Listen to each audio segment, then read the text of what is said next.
I always believed family was my sanctuary. I never questioned those words.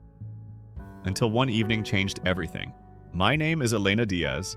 I'm 29, the eldest child of Marcus and Sofia Diaz. Our home in Denver was modest but warm.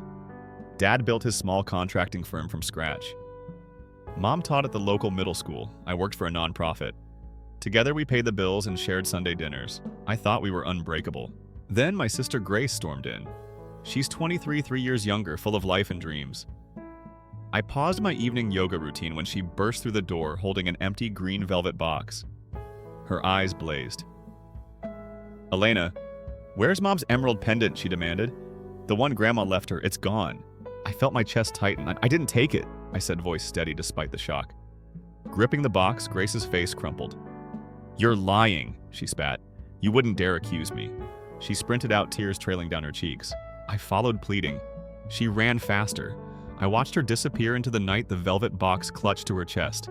My mind raced. I'd seen that pendant only once at Grandma's funeral a year ago. It belonged to Mom. It was priceless. Back home, Dad opened the door with a scowl. I barely got the words out before he interrupted. "Get out of my house if you can't tell the truth to our faces," he barked. His words rang like stones in my head. Mom hovered behind him, silent, her mouth pressed into a thin line. I grabbed a duffel bag, stuffing in a few changes of clothes. My hands shook so badly I dropped a shirt. Dad didn't offer help. Mom didn't meet my eye. They had already decided. Outside, the Denver air bit my cheeks. I zipped up my jacket and walked until the city lights blurred into a halo. I bought a ticket at a 24-hour diner and sat at the counter, coffee cooling beside me. I replayed Grace's accusation on loop. I never took that pendant. But if they believed I did, I had no place but the streets. That night, I crashed on my friend Mara's couch. She lived in a cramped studio, but she welcomed me without question. At 2 a.m., I slipped into her bed and sobbed until my body shook. By morning, resolve replaced tears. I couldn't crash indefinitely. I had a life to rebuild and a name to clear. I grabbed my laptop and dived into our shared accounts. Every transaction, every transfer. For 5 years, I'd quietly covered our mortgage when Dad's business floundered. I'd paid the utility bills. I'd wired Grace's tuition every semester. I'd even stepped in for Mom's medical co-pays. I did it out of love, not obligation. I never asked, and they never thanked me. I compiled bank statements into a PDF. I printed the tuition invoices. I stacked them next to a photo of Grace and me at her college graduation. Her radiant smile lit by pride, I taped it to the wall, a reminder of what I'd done. Then I remembered Grace's roommate Liam had taken pictures at a birthday dinner last month. Grace wore that same pendant gleaming against her pale blouse. He posted it online. I texted him, "Send me that photo." He replied almost instantly with an image of Grace laughing under fairy lights, the emerald pendant glinting on her neck. My heart pounded. This was my proof? I saved the file as gracependant.jpg and printed it literal evidence that she still had the pendant. I even circled it in red. Late afternoon, I slipped into the park where we played as kids. I clicked through my notes. I needed a plan. Meet Grace away from home. Show her the photo. Ask why she blamed me. Confront Mom and Dad with the records. Demand an apology or walk away for good. I stared at the list, my breath caught.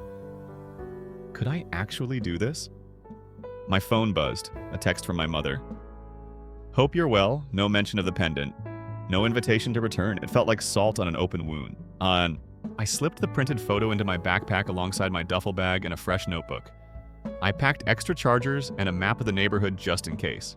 Dusk turned the sky violet. I texted Grace a simple message. "Meet me at our old park bench at 6 p.m. I have something to show you." No reply.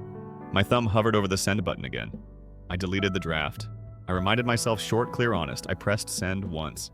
I arrived at the bench early. The city skyline glowed behind empty swings. Memories flooded me, childhood laughter, whispered secrets, late-night giggles under a makeshift fort. Grace had always been the baby of the family. I'd protected her. I had loved her. At 6:05, she appeared. Her green coat was buttoned tight. She held the empty box like a shield. "Why am I here?" she asked, voice trembling. "Look," I said, pulling out the photo. I handed it to her. She stared. The image of her wearing the emerald pendant was as clear as day. Her eyes widened. "That's me." She swallowed. "Where did you get that?" "My friend Liam sent it," I said. "You wore it last month." Why accuse me? I watched her face shift from anger to confusion, finally regret. She shook her head. "Elena, I don't know what happened. It's not here now." Her voice cracked. "I thought you took it because you were the only one in the house that night." I felt a twinge of relief and sadness. I was at work late, I said. Then I came home exhausted. I didn't even see the box until you yelled at me. I closed my eyes. I've been supporting you. Why would I steal from you? Grace sank onto the bench. Tears rolled down her cheeks. I'm sorry, she whispered. I panicked. I thought you'd give me trouble if you knew the truth. I sat beside her. We rocked gently as the street lamps flickered on. We have a lot to fix, I said softly, but I need them to hear the truth too. She nodded, wiping her eyes. Let's go home together. I picked up my bag. My heart pounded, hope and fear undulating in equal measure. We would face my parents in the morning. I would show them the records. I would demand respect. But as we walked away from the bench, the wind tugged at my jacket. I realized this fight was far from over. The hardest part would be convincing them that the sister they kicked out was the one who kept their world from falling apart. And so it began. Morning light filtered through the kitchen blinds when I steeled myself and walked up the front steps. My heart pounded so loudly I was certain Mom and Dad could hear it from inside. I clutched the binder of financial records to my chest, the evidence I'd spent the night organizing. Grace trailed behind me, silent and crestfallen, her empty green velvet box tucked under her arm. I knocked firmly. Dad opened the door, face pale. Mom hovered behind him, eyes red. Neither moved to close the door or invite me in. I raised my voice louder than I'd intended. We need to talk. Now. Inside the kitchen table was already set for breakfast, 2 plates of untouched eggs and toast, a pot of coffee gone cold. I ignored the meal and laid the binder open. These are bank statements from the past 5 years, I said. Every mortgage payment, every utility bill, every tuition transfer to Grace's school. All from my account. I flipped through the pages deliberately. I paid over $300,000 so you wouldn't worry. Dad's jaw tightened. Mom's hand pressed against her mouth. Grace shifted on her feet. Why didn't you ever tell us? Mom's voice cracked. We thought you were just being kind. I found out by accident, I said. When you kicked me out, you never thanked me, never even mentioned how much strain I was under. My voice shook. Instead, you believed Grace's accusation that I stole her pendant. Dad's shoulders sagged. He rubbed the back of his neck. We were scared. You thought I'd betray you. My eyes found Grace's, especially you since we sold Grandma's jewelry years ago to pay Dad's business debts. Grace's face registered guilt.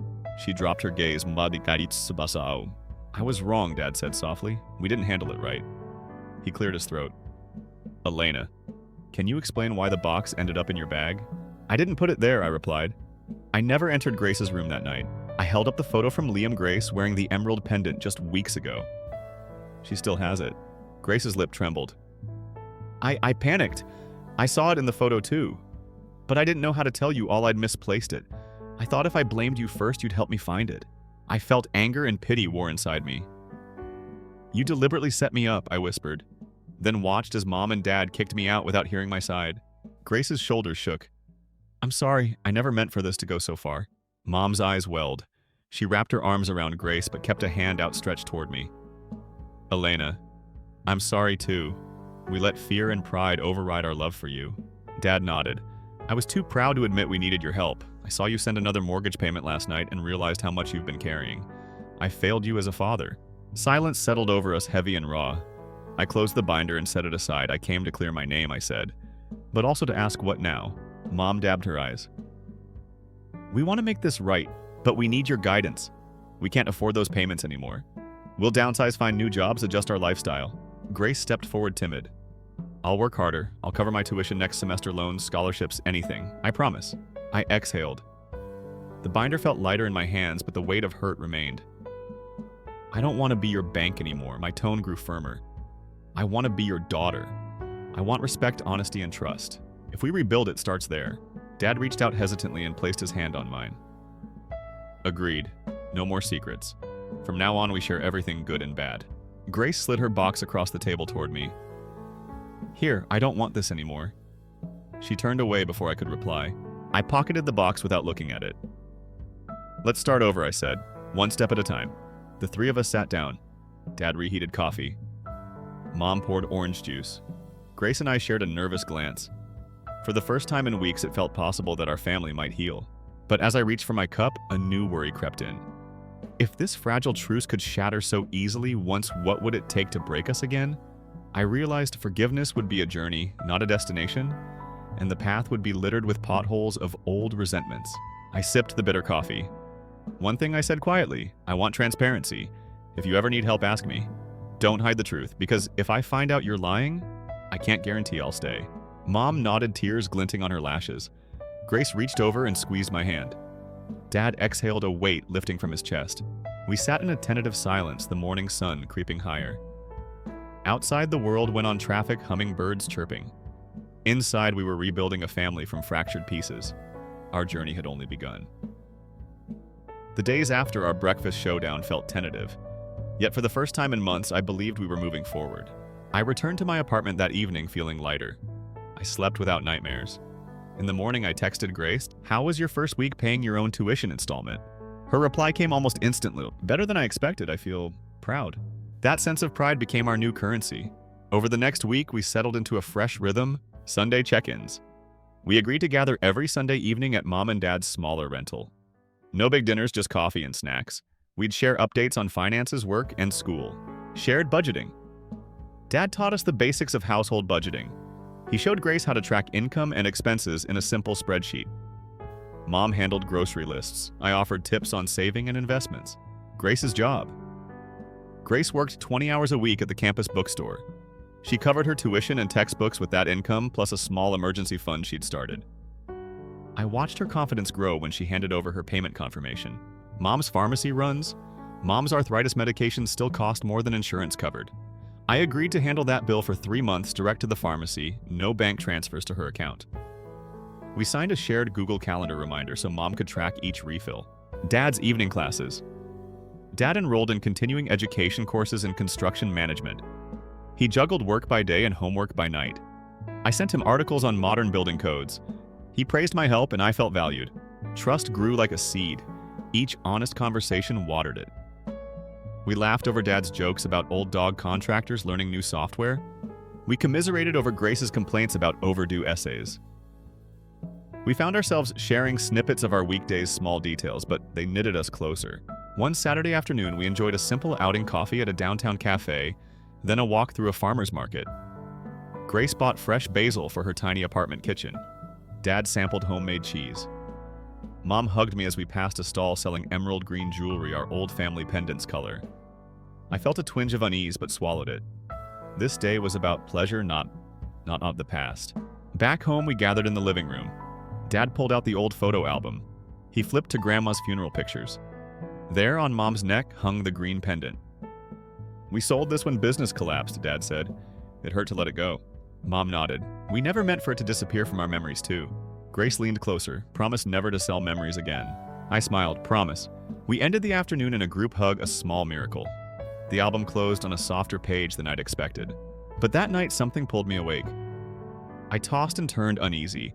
I checked my phone's clock, 2:13 a.m. I rolled over, but sleep wouldn't come. The next morning, I logged into my banking app to review recent transactions. I had a habit of checking my balances every few days now, ever since the breakup. My savings had finally recovered to a comfortable level. But then I saw it, a scheduled mortgage payment. My heart stuttered. I remembered canceling the auto draft. After the confrontation, I'd disabled the recurring transfer. I even emailed my bank to confirm the cancellation. Yet there it was again, $1.04.50 scheduled for 2 days from now, labeled Marcus and Sophia Diaz Mortgage. I froze, my fingers hovered over the screen, my mind raced. Did my bank make a mistake? Did they re-enable it without telling me? Was someone in my family secretly restarting the payment? Panic and betrayal hissed together. I texted Mom. "Just saw a mortgage payment scheduled from my account. Did you or Dad set it up?" Minutes passed without a reply. I stared at the screen until it blurred. At 9 a.m. I called Dad. His voice was warm and surprised to hear from me so early. "Hey Elena, everything okay? Dad?" "There's a payment for our old mortgage set to draft from my account," I said. "I thought we agreed you'd handle your own mortgage going forward." Silence. "Then I don't know what you're talking about," he said finally. "I haven't touched that in months." "Mom's not answering," I said. "Can you check with her?" "I'll look into it and call you back," he promised, his tone suddenly tight. I hung up with a sinking feeling. I stared at my laptop, willing it to reveal a misclick or glitch.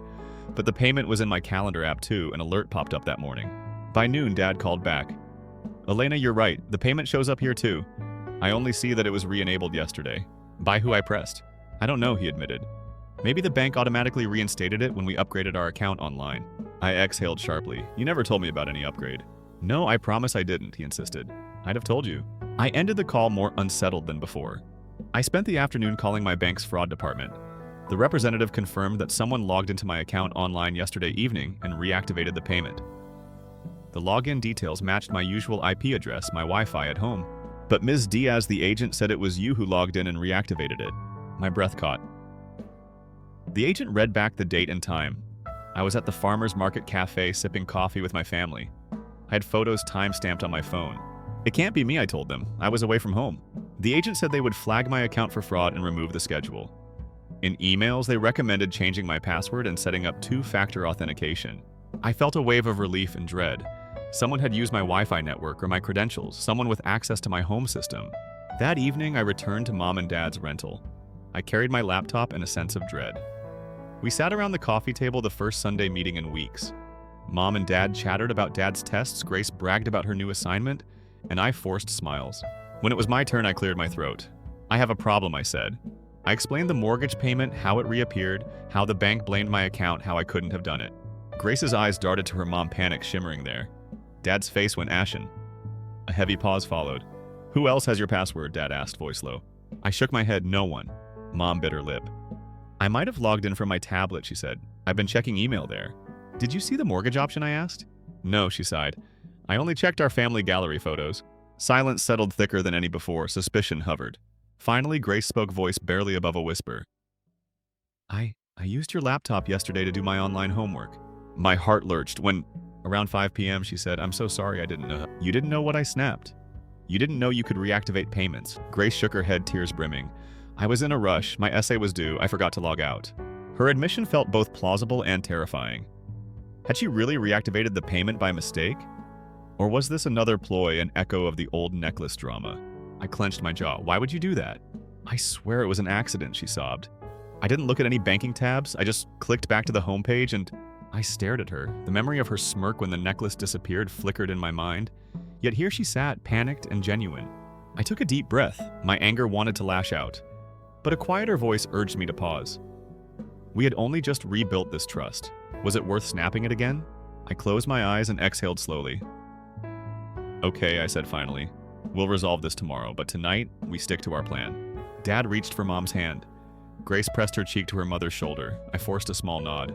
We went on with our meeting, talked about Dad's next exam, Grace's new work-study balance, Mom's upcoming PTA meeting. Yet beneath the conversation, a fragile thread of doubt stretched taut. As I drove home that night, the streetlights blurred past my windshield. Trust, I realized, wasn't a one-time act. It was a habit we had to practice again and again.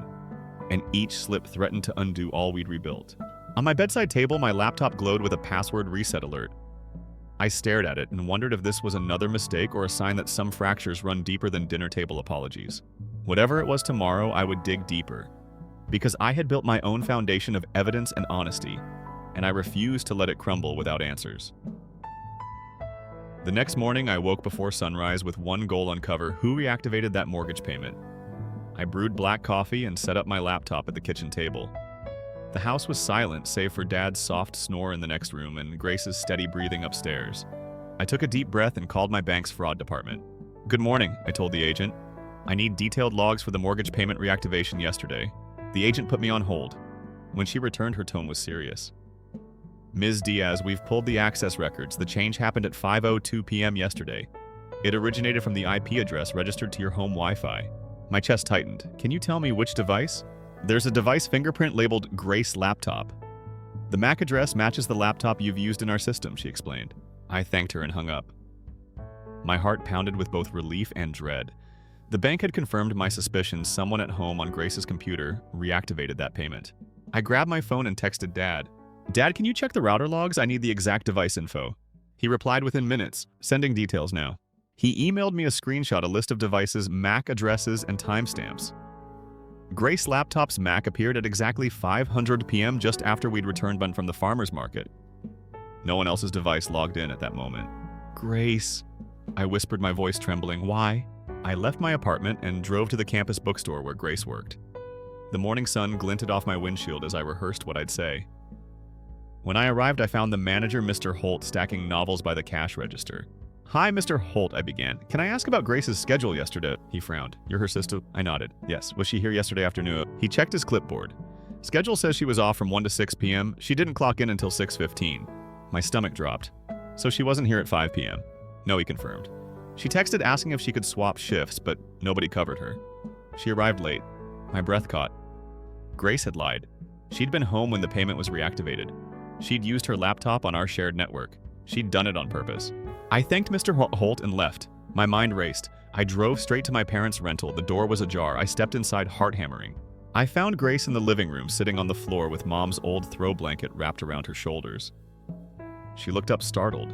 Her eyes were rimmed red. I know I said my voice quiet but firm. "I have the bank logs. I have the router report. I talked to Mr. Holt. You were home at 5 p.m. Grace's lower lip trembled. She pressed her hands to her face and let out a sob. Mom rushed over, wrapping her arms around her. Dad appeared in the hallway, his face ashen. "Grace," I prompted, keeping my hands to myself. "Why did you reactivate the mortgage payment?" She took a shuddering breath and wiped her tears. "I wanted to know if you'd really let us go under again," she said, voice cracking. "I was scared. I thought if I reinstated the payment, I could see if you'd still help, if you cared." I stared at her stunned. "You set me up again," I whispered. "You tested me without telling me." She leaned into Mom's arms. "I know it was wrong. I panicked when I saw the mortgage notice in the mail. I thought you'd walk away forever." Dad shook his head. "Grace, you can talk to us. You don't need to trick us." She looked up, tears streaming. "I'm so sorry," she sobbed. "I just wanted our family back. I thought if you saw us struggling, you'd step in like you always did." Anger and pity swirled inside me. I sank onto the sofa, pulling my legs close. "You don't get to test my love with deceit," I said softly. "I've already forgiven you once, but lying again hurts even more. Bye." Mom wiped her eyes. "Elena, please." I held up a hand. "No more. I need time to think." I stood and paced. "I came here to move forward. But you broke our trust again. I don't know if I can fix this so soon." Grace's shoulders shook. "I understand if you hate me." I paused at the door. "I don't hate you, but I can't pretend this didn't happen." I turned to Dad.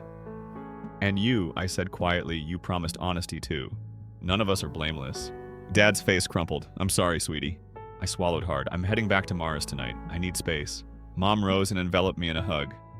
I let her hold me for a moment before I gently pulled away. "Please don't follow," I murmured. "I need to be alone." Grace's sobs faded as I closed the door behind me. I walked to my car in stunned silence, my thoughts a tangle of betrayal and heartbreak. That night, I slept at Mars again. I lay awake staring at the ceiling. I reviewed every moment of the past week, the hope I felt during our Sunday check-ins, the cautious joy at small victories, the sense that we were healing. And I realized healing isn't linear. It's full of setbacks. When dawn broke, I texted my parent. "I'm sorry, I love you, but I need time. I will call when I'm ready." Then I turned off my phone and stepped outside. The morning air was cool against my skin. I drew in a deep breath. Pain still cut through me, but clarity burned brighter than any hurt. I knew what I had to do. I would rebuild my own life on my terms. I would set boundaries strong enough to protect my heart. I would forgive, but I would never forget. And I would decide in time whether my family wanted to walk forward with me or watch me walk away for good. For the first week after I left, I felt more alive than I had in years. I woke at dawn and made myself strong coffee. I ran 5 miles along the Cherry Creek Trail. I volunteered at a local coding boot camp on Tuesdays. I even joined a book club. My calendar was full for the first time in forever. Every morning, I ignored my parents' missed calls. I resisted the urge to check on their mortgage. I told myself they needed to learn consequences. Then on a Friday afternoon, I got a terse voicemail from my mother. "Elena, it's urgent. Please call." My heart sank. I dialed her number. "Mom," I said, forcing calm. "What's wrong?" Her voice trembled.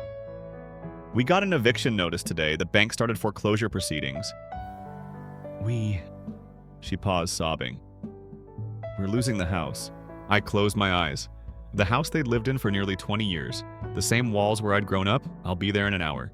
I shut my laptop, grabbed my keys, and drove 40 minutes across town without a word. I replayed her words over and over: eviction notice, foreclosure proceedings. My chest tightened. When I pulled into their driveway, the notice of default sat taped to the front door. The yard was overgrown.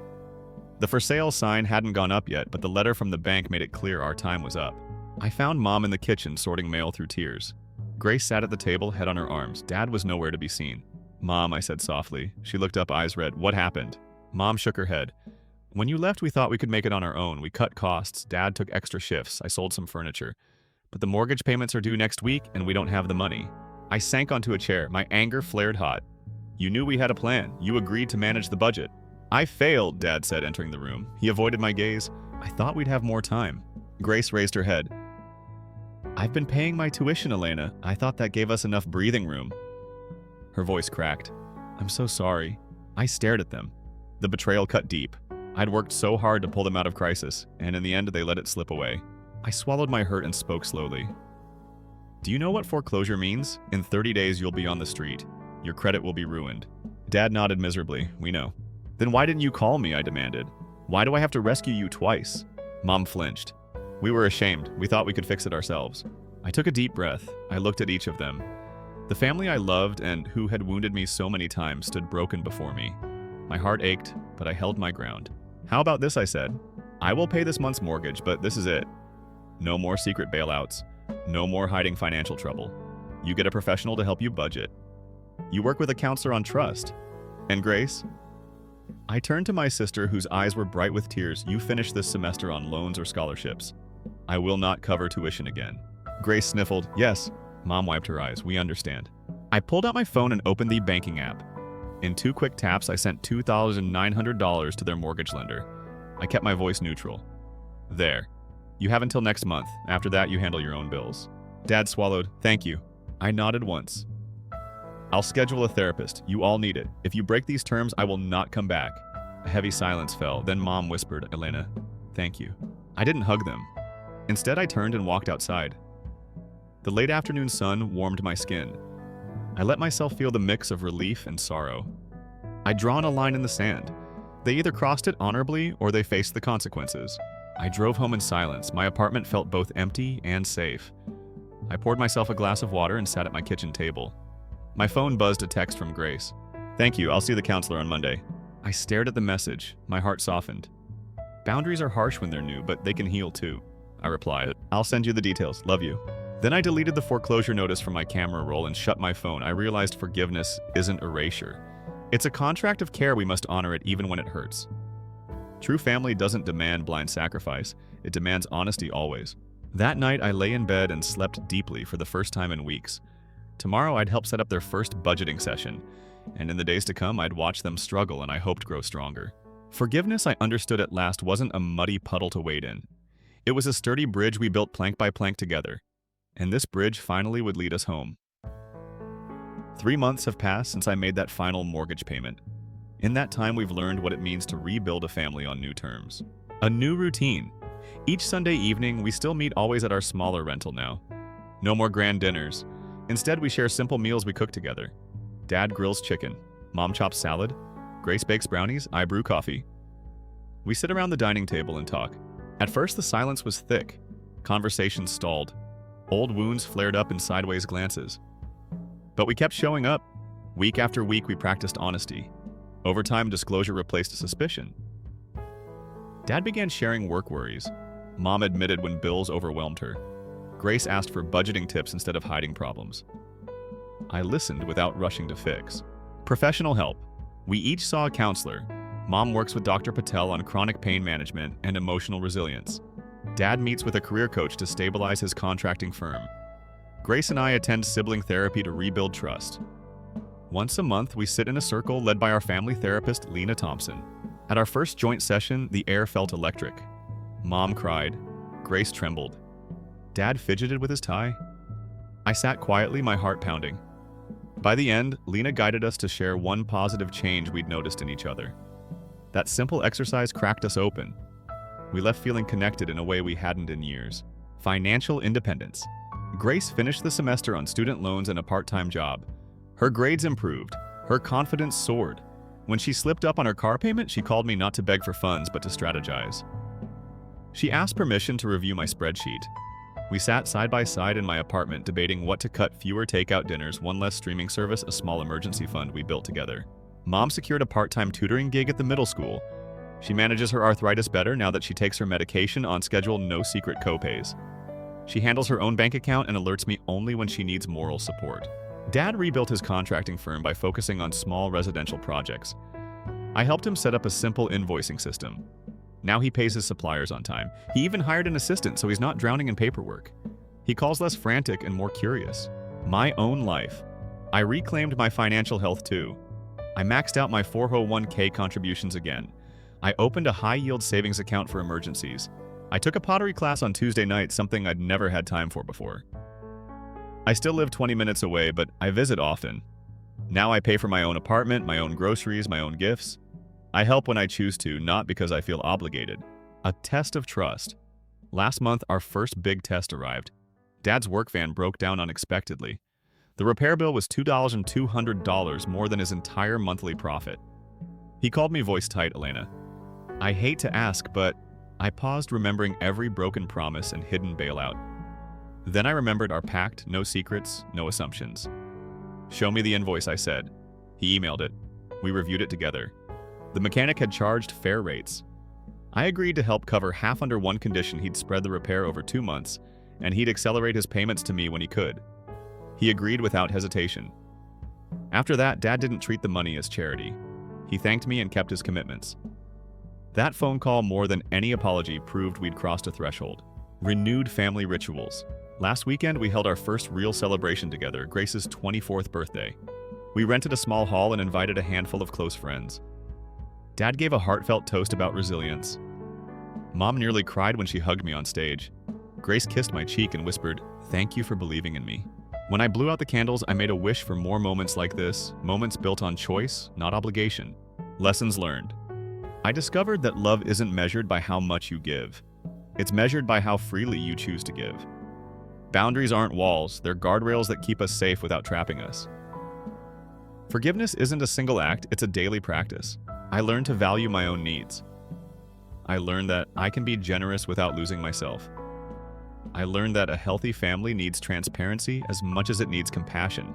Looking forward, we're still a work in progress. We have tough conversations when money runs tight or old insecurities flare, but we keep showing up for each other.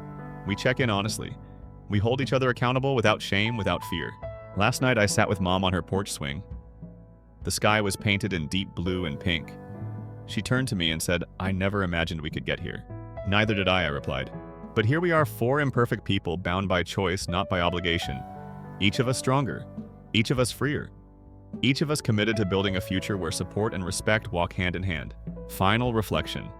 My family's story isn't unique. Many of us balance love sacrifice and the risk of being taken for granted. If you've ever felt your generosity used as a weapon, remember, you deserve respect. You deserve honesty, starting with yourself. Setting boundaries isn't harsh. It's necessary. True healing happens when we honor both our compassion and our self-worth. In the end, family isn't perfect, but it can be purposeful, created by deliberate choices, guided by mutual trust, and sustained by daily acts of respect. That's the kind of family I want. And as it turns out, so do they. Story 2. My parents said at my son's high school graduation that they would be taking over his college fund for my nephew instead. We relocated it last month, so that's hilarious, my husband added with a giggle. When my parents realized, they screamed. I can still clearly recall the instant when everything fell apart. Despite everything, I still wanted my parents to be present for my son's high school graduation supper, so we were seated at a fancy steakhouse that we had saved for. After putting in a lot of effort in his AP classes, extracurricular activities, and part-time job, my son Ethan was accepted to his ideal institution. My parents had other plans, but this supper was meant to be a celebration. Immediately after, the server placed our drinks down. With a grin, my mother took up her glass and tapped it with a fork. She cleared her throat, got to her feet, and said, "Well, we have an announcement," with a broad, smug smile. "We have determined that Ethan's cousin Jason will receive his education fund instead. He is more in need of it." Quiet. I went cold. Mark, my husband, gripped his fork tighter. Ethan's expression became pale. Sitting next to him, my younger daughter glanced between us, perplexed. My dad nodded in agreement, saying that it's what's best for the family and that this was a totally acceptable decision. This will be very helpful to Jason in getting his life back on track after a difficult period. My brother's son Jason was my nephew and the child my parents had always preferred over my own. The child they repeatedly bailed out of trouble.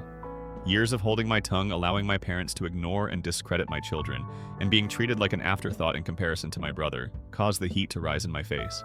Everything began to boil over. But Mark was quicker. He laughed, sipped his drink, and reclined in his chair. A low laugh of amusement. "That's funny because we moved it last month," he added. Mum blinked. My father's grin faltered. "What?" With a sharper tone now, my mother questioned. "Yes, we saw this coming," Mark responded with a smile. "Weeks ago, we made Ethan's college money inaccessible to them.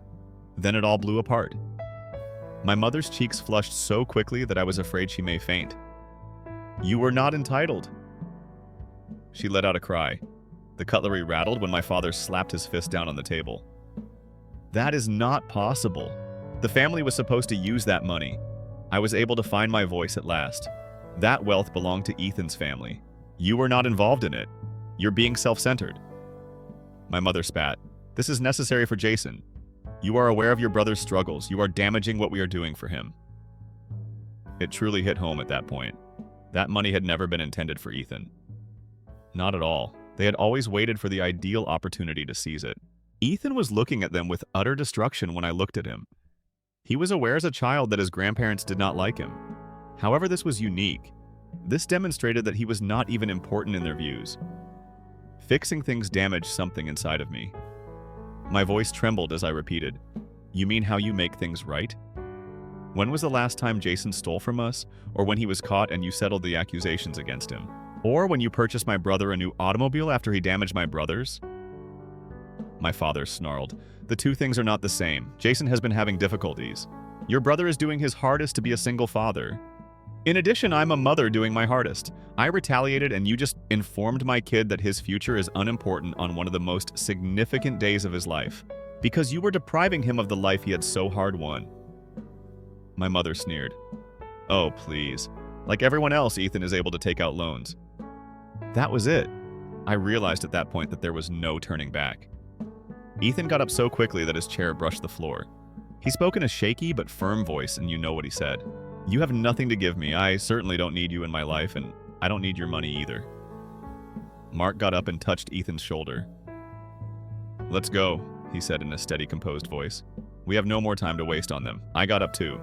"This was your final opportunity. I informed my parents. You have repeatedly demonstrated your identity. However, you ensured that I will never forget it today." We then left after saying that. They yelled at us, accused us of being ungrateful, and claimed that we were destroying the family. However, my son's head was held high as I gazed at him. I knew we had made the right decision even though his eyes were hurting. I was unaware of the lengths my parents would go to in order to recoup that money. Knowing that things would never be the same, we left that restaurant. However, I was unaware of the extent to which my parents would go in order to retaliate against us. Initially, there were only phone calls and incessant irate voicemails from my mother accusing us of betraying the family. My dad said things like, "You'll regret this," and left a few too harsh and irate. 2 days later, my brother, who had refrained from participating in the argument that evening, finally texted. "Jason needs that money more than Ethan does, and I'm not sure why. You're being self-centered." He didn't say anything else. No inquiries. No effort to comprehend. Just, "You're being self-centered." I didn't respond. Then the actual trouble began. The bank call. Our bank called Mark a week after the dinner. I heard him say that while I was in the kitchen. "Please pardon me." What retraction? I went cold. I felt sick to my stomach. After another minute or two of the call, Mark hung up with a furious expression on his face. "They attempted to get into Ethan's money." I reached for the counter. "Who your folks?" They pretended to be us when they called the bank. Claimed that we had authorized a withdrawal for a family emergency. I was out of breath. "Did they?" Mark gave a head shake. "Bank called me first after noticing it saying something and feeling strange. I wanted to scream. The nerve of them. The absolute audacity." I didn't even hesitate. I grabbed my phone, found my dad's number, and called. The moment he picked up, I let loose. "You actually tried to steal from us," I said, my voice shaking. "What is wrong with you?" "My dad didn't even sound guilty. You left us no choice," he said. "We wouldn't have had to do that if you weren't being so unreasonable." I nearly threw my phone across the room. Unreasonable. "You tried to commit fraud. It's our money." My dad snapped. "We contributed to it." That stopped me cold. What? My mom's voice cut in. You think you did all of this on your own? You think we never put anything in that fund? My hands clenched into fists. You never gave a single cent to Ethan's fund. You're remembering wrong. Smooth, my father said, and I promised that they would concur that we have a right to it if we took this to court. My blood froze. Mark must have moved closer after noticing my face. He said they wouldn't. They have nothing to stand on. However, my parents were liars, so I wasn't entirely sure. Brave, cunning liars. And what else were they planning to do if they were prepared to go this far, the danger of the law? We received our response 3 days later. I noticed a thick envelope on our doorstep as I was pulling into our driveway. I felt nauseous as soon as I saw the return address after picking it up. It came from an attorney. With trembling hands, I rushed inside and ripped it open. In the living room was Mark. What is that? I skimmed through the first page, followed by the second, and my hands were trembling by the third. The paper is too difficult to hold steady. We're being sued, I muttered. Mark's head jerked upwards. What they are alleging that we unlawfully transferred the funds without their permission, even though they contributed to Ethan's college savings. My voice became high-pitched. They claim to have a stake in the fund. Mark got up so quickly that his chair brushed the floor. He took the papers away from me. He read them, his eyes narrowing. This is total nonsense, he muttered. However, my parents were skilled at lying and manipulating reality until they became the victims, so I wasn't entirely sure. The fact that they might actually prevail in a court case based on the evidence they gathered over the course of the following few days frightened me the most.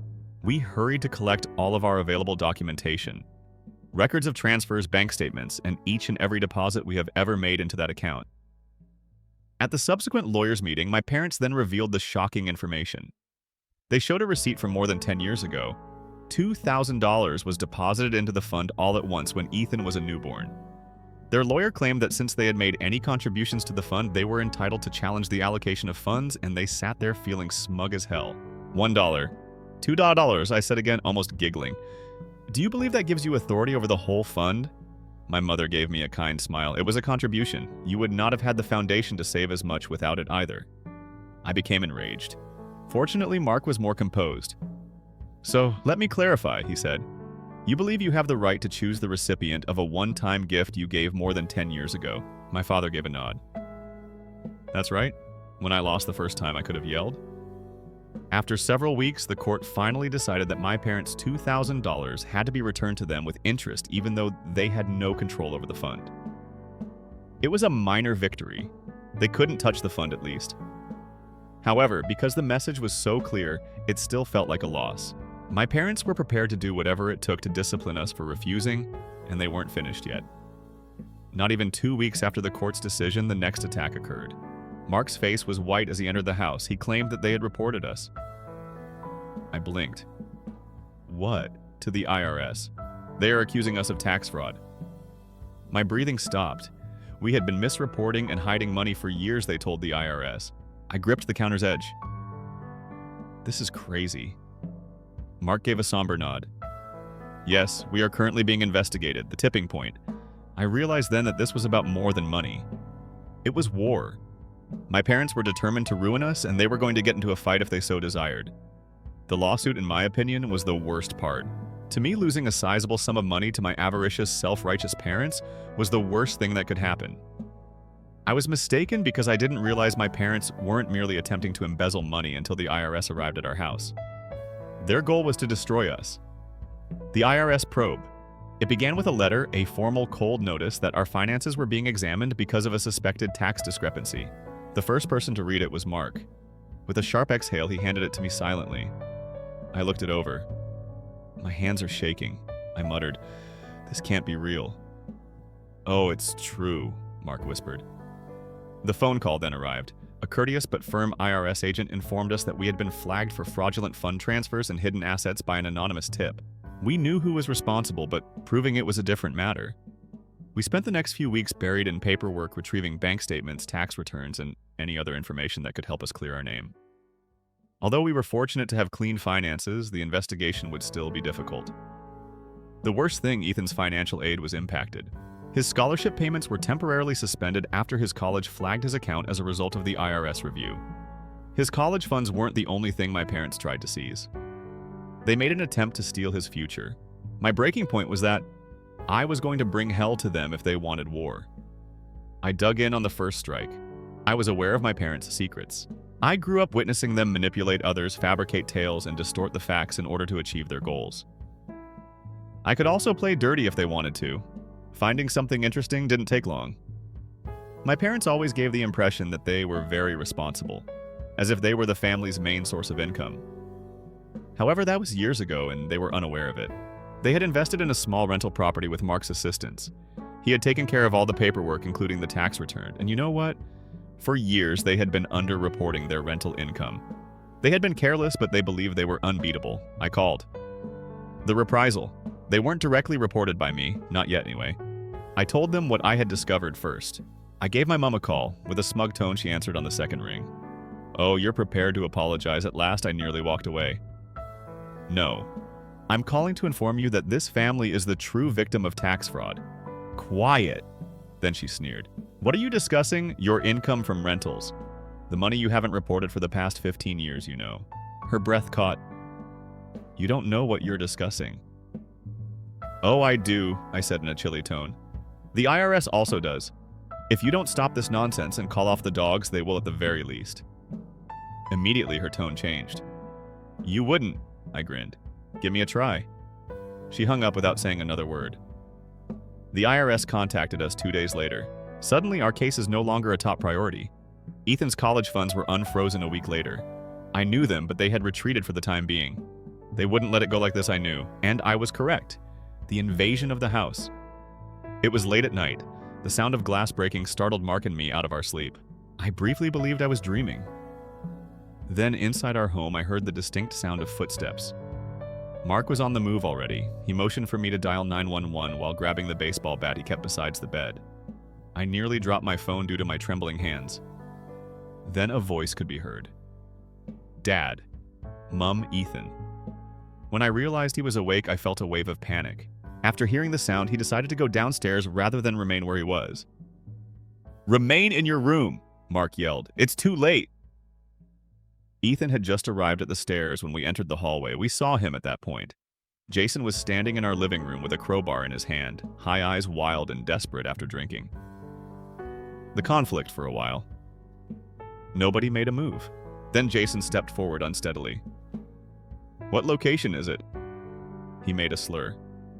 Mark gripped the bat tighter. "What's where?" "The cash." Jason's voice broke as he yelled, "I'm worthy, I was promised it." I realized then that my parents had sent him. They were aware that it was illegal for them to handle the money. They were aware of their defeat. To do their dirty work, they dispatched their beloved grandson. Jason raised the crowbar a little as he stumbled towards us. "You believe you can simply take what is rightfully mine?" Ethan stepped forward, clenching his fists. Despite the fear in his eyes, he said in a steady voice, "It was never yours." "You must also leave." Jason's voice was bitter and broken. "Yes, indeed. How are you going to respond to this?" Mark swung the bat at that moment. Jason wasn't struck by him, only the wall next to him was hard. Jason was sufficiently startled out of his inebriated daze by the sound. His eyes were wide as he staggered back. Then he turned and ran out the front door without saying another word. 10 minutes later, the police showed up. Jason's attempted burglary led to his arrest. My folks. Before the sun even rose, they provided for him. My mother then had the gall to call me. "You've overreached yourself," she gave a hiss. "He was arrested by you." It nearly made me laugh. "He used a weapon to break into our house. You're to blame for that." She remained silent for a while. Then she muttered, "This is something you'll regret." And I actually thought she meant it for the first time, for this was far from over.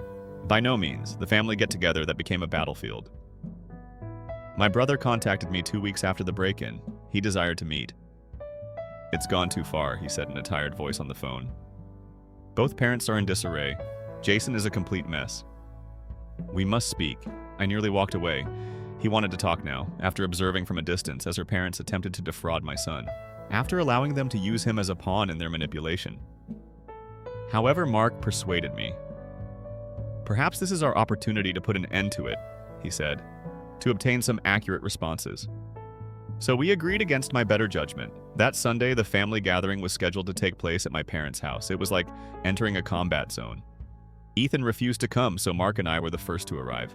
"I've finished with them," he had stated plainly. I didn't blame him either. With icy looks, my parents sat rigidly on the couch. My mother's lips were tight and her face was drawn. My father refused to even glance at us. Then Jason and my brother entered. I tensed instantly. Jason had dark circles under his eyes and looked extremely thin.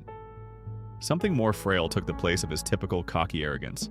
I remained standing even though my mother motioned for us to all sit. "Let's finish this up." My brother let out a sigh. "Look, we all made a mistake." Mark laughed. "We made a mistake. That's not how I meant it." "Quickly," my brother said. "Mom and Dad didn't want this after all." I laughed resentfully. My son was the target of their theft attempt. They intended to break into our home using Jason. Tell me then exactly what they didn't want. Then Jason started talking. He spoke in a raspy voice. He whispered, "I didn't mean to hurt anyone. I simply believed it to be mine." My stomach turned at what he said. "You believed it to be yours." Why? He took a deep breath and turned to face my mother. That's when I noticed it. The guilt. My mom refused to look at me. Mark also noticed it. He took a seat. His tone was dangerously serene. "Jason, tell us why you believed it to be yours." Jason paused, looking at my mom anxiously. It dawned on me then. I muttered, "Oh my God. Did you not tell him?" My mom winced. With my heart racing, I turned to face Jason. "Did they not tell you that it was already yours, that you were the rightful owner of Ethan's fund from the beginning? Not just someone gave it to you?" Jason's face was pale as his eyes darted up and down. Before he could speak, my mother spoke. "We were forced to. She lost her temper. He was having trouble. Your brother was having trouble. He needed hope and we had it." What I was hearing was unbelievable. "You told him a lie then? You assured him that money would secure his entire future. He never had that." At last my father's voice was sharp. "Why is it important? You had a lot. Mark and you did a good job. A home, a steady existence. Jason had nothing. To watch your own nephew suffer is, what kind of sister are you?" It was that.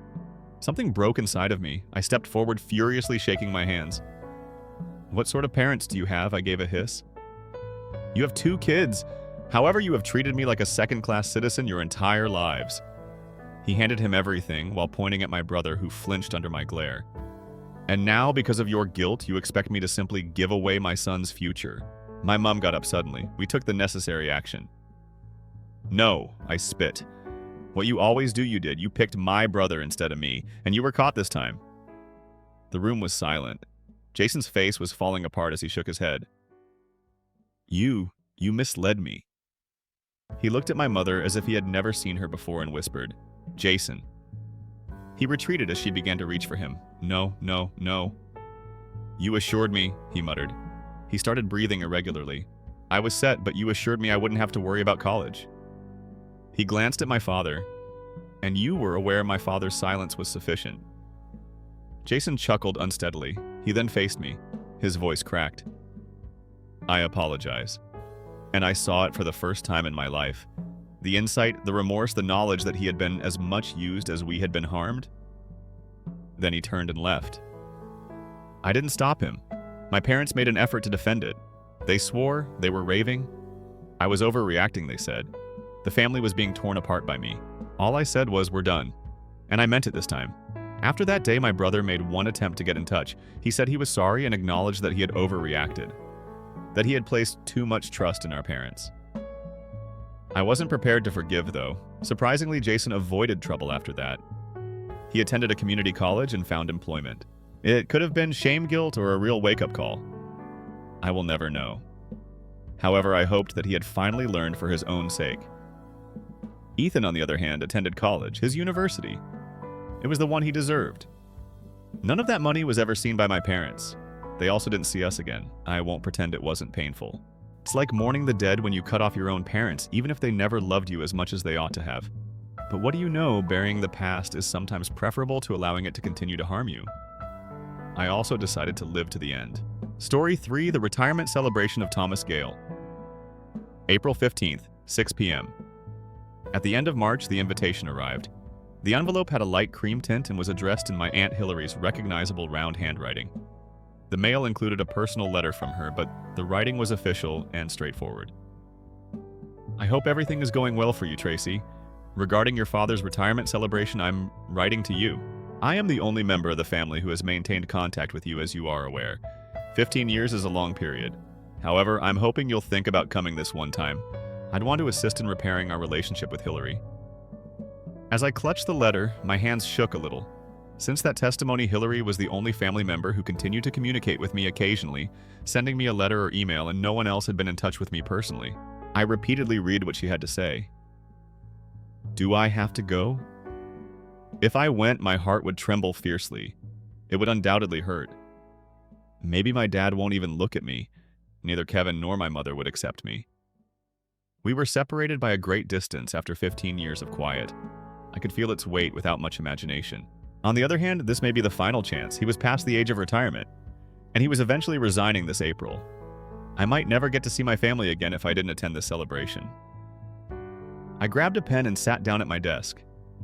I wanted to decline the invitation in a letter, but my hand would not move. Why should I continue to flee? There was nothing wrong with me. Since then, I have been on my own road, having testified for the sake of justice. Hillary's remarks kept repeating in my head. I wish to assist in repairing things. For these 15 years, she had been the sole person between me and the rest of the family. I had to respond to her request. I said to myself, just once more, again. I make an effort to interact with my family, and even if it was the real end of our connection, I could say that I made an effort. I emailed her a quick response the next day. Thank you for your letter, Aunt Hillary. I'll be at my dad's retirement celebration. But Tracy, please realize that this could be the final time. I let out a long sigh after mailing it. My feelings were mixed up, fear and determination, anxiety and optimism. But there was no going back once I made up my mind. 15 years have passed. It was the corruption scandal involving bid rigging on public projects, misappropriation of funds, and Daniel Anderson, a longtime friend of my father's, and a prominent person in the local construction sector. I was a constitutional law graduate student at the time, and I testified on behalf of the prosecution. I carefully recited only the facts when I testified on behalf of the prosecution. However, Daniel was found guilty as a result of those facts. My father was deeply affected by the repercussions. His reputation suffered greatly as his long-standing relationship with Daniel came under investigation. He had to deal with chilly looks from coworkers, extensive media coverage, and questions from the municipal council. Even resigning was discussed, but he battled to clear his name and was able to hold on to his job. His faith was gradually restored over time, and he continued to work for the firm after reaching retirement age. My father refused to even look at me on the day of the verdict. Why did you betray him? My mother sobbed. Your father's life was wrecked by you. Kevin also spit. You put justice before family, therefore. What has happened to him since then? Do you even know I didn't communicate with them? No birthday calls, no Christmas cards? The only person left in my life was Hillary, and I've heard that my father stayed active in the community, even after he reached retirement age. He was popular and regarded as a respectable person. For my part, I worked in my Cambridge office in silence, mentoring students and delving deeply into legal study. I made an effort not to think about my family, but I would always remember them. I took great care in selecting my attire for the celebration. A strand of pearls, a white shirt, and a blue suit. Classy. Written without attracting too much notice. I inhaled deeply after glancing at myself in the mirror. I was already planning how I was going to get through the day. Until I got to the motel. The place was already crowded. People had assembled to honor my father's lengthy career, including the mayor, members of the city council, and local business leaders. I moved stealthily to the rear of the room, avoiding the welcome table. I lacked the bravery to reveal my identity. I wanted to remain unseen, like an unexpected visitor. Kevin saw me at that point. His face became pale when he saw me, even though he had been talking to some buddies. Tracy. He approached. His expression was one of disbelief. Why are you here? My brother had changed into a totally different person in the 15 years since I last saw him. Aunt Hillary had informed me that Kevin was now employed as a physician. Kevin? I whispered softly. Our mother suddenly materialized behind him. She froze the once she spotted me. The glass shuddered in her grasp. Tracy. Her voice trembled. Why who? The tension was starting to be noticed by others around us. I heard murmurs. Who is she? The daughter of Mr. Gale. It's been years since I last saw her. My mother clutched my arm in panic. "We are unable to communicate here. Come on over here." I followed her and Kevin to a more peaceful area of the space. Fortunately, it appeared that my father had not yet spotted me, even though a few people were watching us. "You were invited by whom?" my mother inquired in a low voice that was a little confused and a little angry. And I said Hillary. Kevin's sigh was harsh. Naturally. Hillary has to interfere every time. "Kevin." After interrupting him, my mother turned my back to face me. "Tracy, your father is unaware of your presence. It will be disastrous if he sees you." "Don't you think?" I smiled wryly as I spoke. Thus, I remained the unwelcome visitor. Her face contorted in discomfort. Her once beautiful face was marked with deep wrinkles from 15 years. The woman I remembered was still there, but she now had a worn-out, weary appearance. "I'm pleading with you, Tracy. Get out of there before your father notices. It's a big day." I couldn't speak. My mother told me to leave right away after we had been together for 15 years. Aunt Hillary showed up. "Tracy." She was standing there with a worried expression on her face as I turned around. "You really did come, Aunt Hillary," she remarked softly, grasping my hand. However, she instantly realized what was going on after glancing at my brother's and mother's heated looks. "Hillary, you brought Tracy here, but why?" in a quiet voice my mother inquired. "Thomas, would you know?" Hillary interrupted her for precisely that reason. 15 years have passed? How long will we continue to live this way?" She turned to face me and spoke strongly after that. "You have every right to be here, Tracy, even though your father is obstinate. This is a family get-together." 2. My brother and mother appeared confused. I was no longer family to them. Hillary, however, didn't think so, and I was aware that my father would probably immediately throw me out if he caught me. I was an unexpected visitor attempting to take a deep breath. Nevertheless, I was happy to see my family once more, even though I wasn't welcomed. "What's all this commotion then?" We pivoted. My father was standing there. When his eyes locked with mine, his face froze. "Tracy." His voice was tight with repressed rage and low. "Thomas, why are you here?" Hillary moved forward. She was invited. "Is Tracy your daughter?" "Daughter?" His sneer was nasty. "I don't have a daughter. This family was deceived by that individual." I let out a gasp. My father's first comments in 15 years were as ruthless and icy as a sword. "Dad." With a quivering voice I spoke. "Keep your mouth shut. You are here for no purpose." I was silenced when my father held out a hand. Everybody in the room looked at us. The rising murmurs were audible to me. A surge of guilt and grief weighed heavily on my chest, almost choking me. "Thomas, you can't talk to her like that." Hillary objected as well. My father yelled, "Hillary, don't get involved." "She is not related." I turned to go. There was no way I could remain any longer. My father then stated something that caught me off guard. "All right, at least remain for my speech later since you're here. It will serve as a suitable lesson in embarrassment." Startled, I turned to face him. He planned to let me remain if only to publicly humiliate me when I had assumed he would toss me out right away. There was just disdain in his eyes. As if I didn't exist, he turned away without saying anything further and went back to talking to the other visitors. I couldn't understand. I anticipated conflict and rage, but more than yelling ever could this calculating disregard and icy indifference unnerved me. "Are you all right, Hillary?" Then spoke softly in a whisper. "I believe so." However, why didn't he force me to go?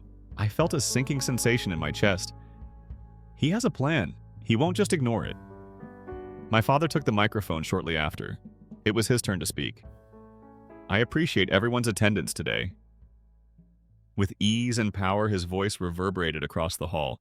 He talked about his 42 years of service, including the challenges and successes, and thanked his family and coworkers for their unwavering support.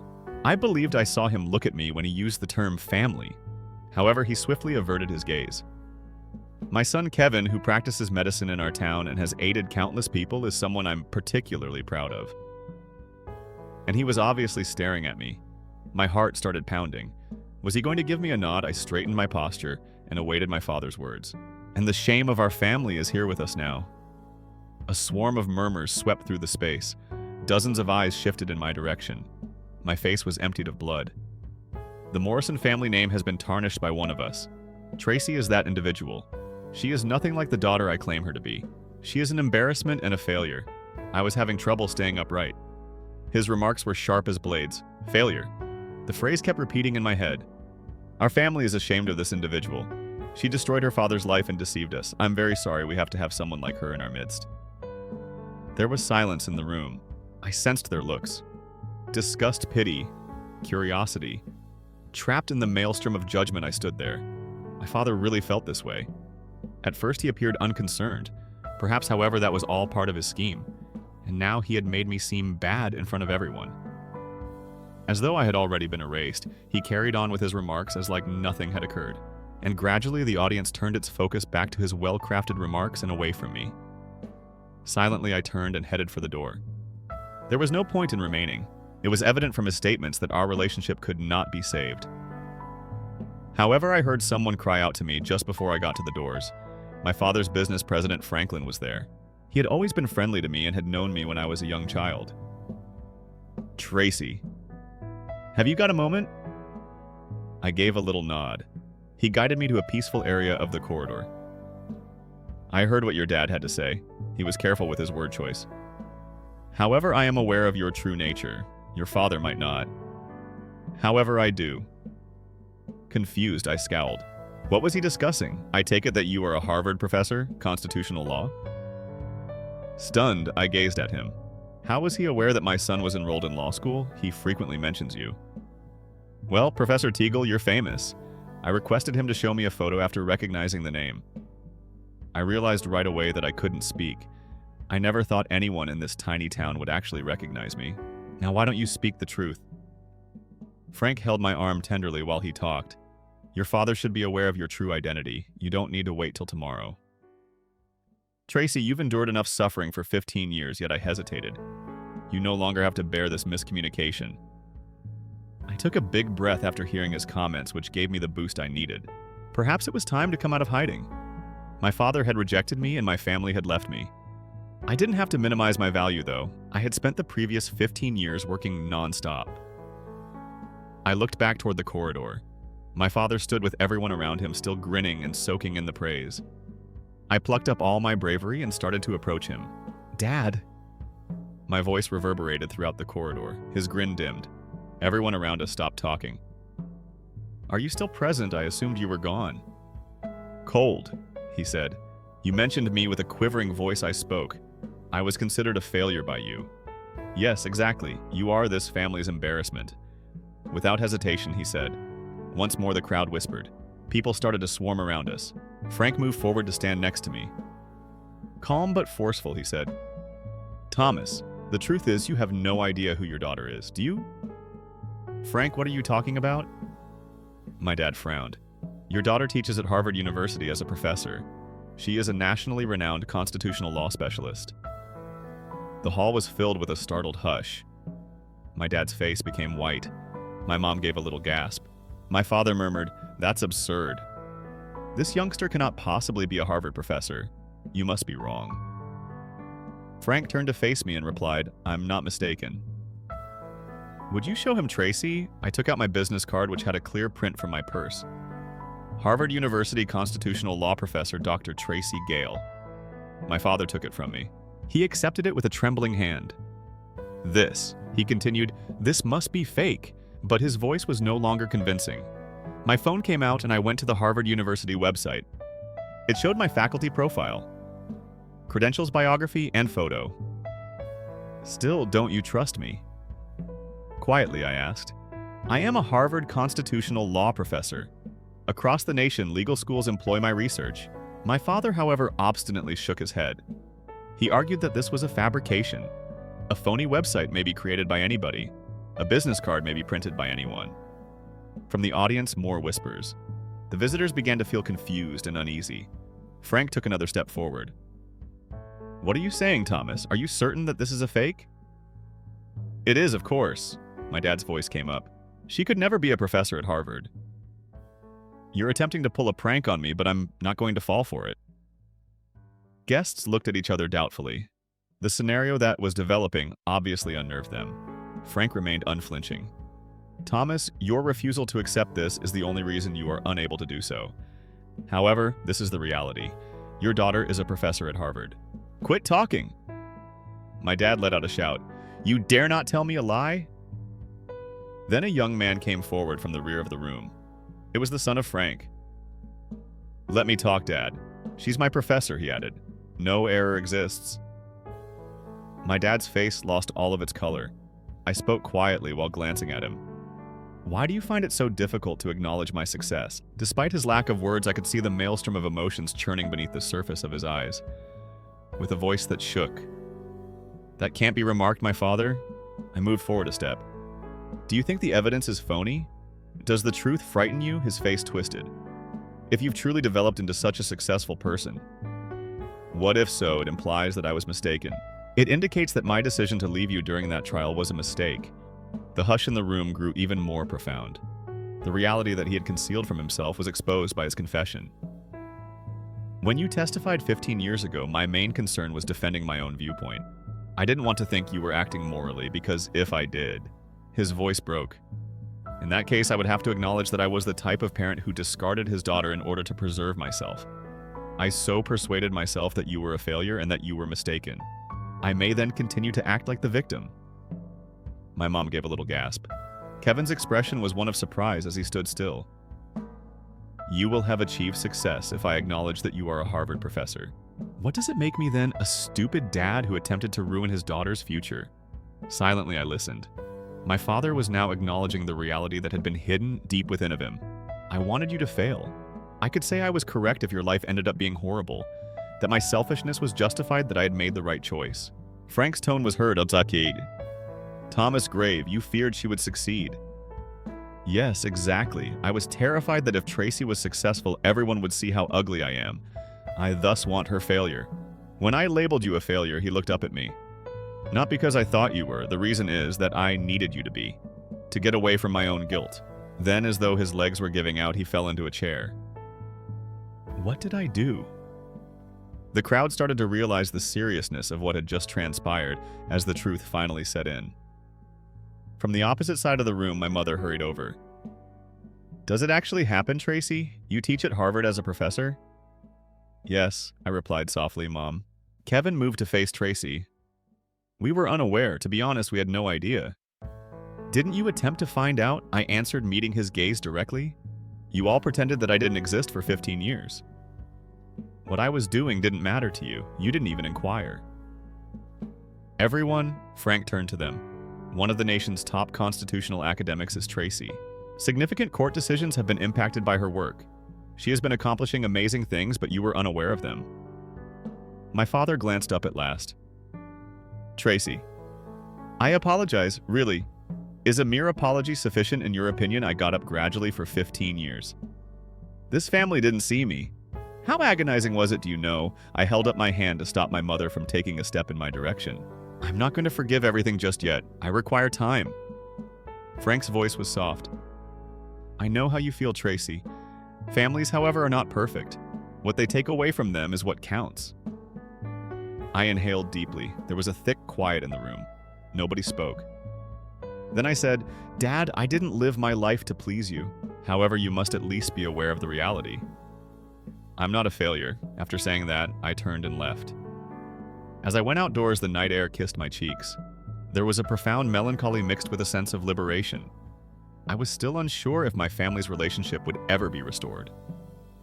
I had been back in Cambridge for a week. My relatives called and emailed me every single day. I first disregarded them, but as time went on, I saw that their communication started to take on a different tone. Tracy, my dad, was the first to apologize. "I sincerely apologize for the incident that occurred the other day. I painted you as the bad guy for years in order to keep myself safe.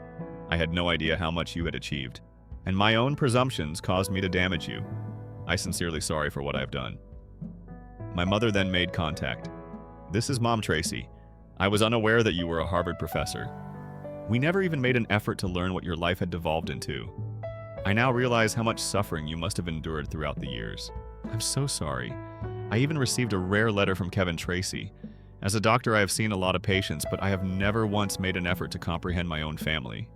We blamed you, even though you did the right thing. I was unable to see your bravery for what it was. I apologize. I didn't immediately respond, though. I was unable to determine if their apologies were a sincere expression of sorrow or whether they were only a reaction to the shock of learning of my accomplishment. I wrote a brief response a week later. You have apologized to me. Even if I haven't harbored anger for the past 15 years, I can't go back in time to the way things were. I want us to think about if we can create a new form of partnership. I need some space for now. Tracy. My family's connection temporarily ceased after I sent the message. I was relieved and surprisingly a little lonely. A month or so later, Tracy received a call from Aunt Hillary. How are you? I'm doing okay, Hillary, too.